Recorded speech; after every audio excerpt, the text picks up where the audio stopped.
I am in favor of changing our charter or our government because unless we amend the constitution, we can never achieve the real change of our government and the economic growth in our country.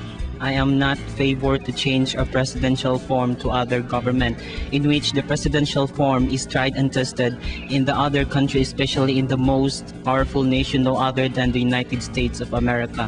If the government push to change our government, it must allocate 8 billion to the election of the delegates.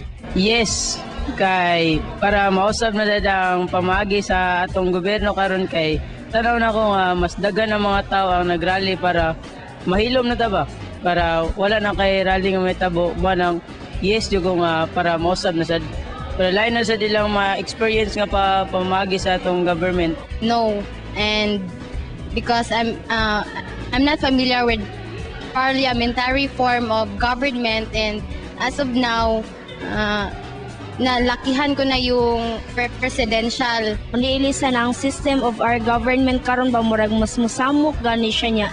Murag dili nagikakop ang mga citizens sa atong problem kay gawa sa mga kanaganing mga budgets, mga budgeting ana nya.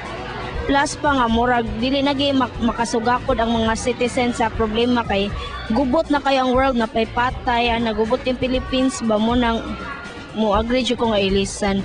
Balagi martial law ni Arroyo. I'm not favor in changing our system of government because as we all know that in changing our system of government, it's only wasting money, time, and effort. I guess my answer is yes, because so that it will lessen the budget for the election. Then there will be more projects to come, then so that we have a productive country. Di siya go in favor kay kanang kuan man good kanang sa parliament ang mohada na kay prime minister, and then kanang we Filipinos naman good kanang we're used to it na gani nga kanang kita mga tao, kita ang people ang mo matuko that one kanang mubutang sa posisyon sa usa ka tawo where I not get the right to vote. I'm in favor of changing the presidential form of government to a parliamentary form of government because it gives two stabilities. First, the economic stability, meaning we don't have to spend billions of monies just to pay the ill-repute leaders in our government. And the second is the political stabilities. And in a parliamentary form of government, there is no dark horses and there is no balimbing culture which the Philippine politicians do have.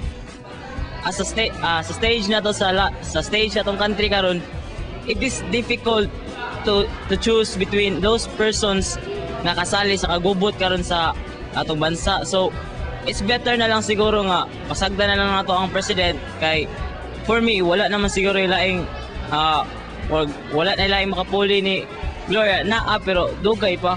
Ano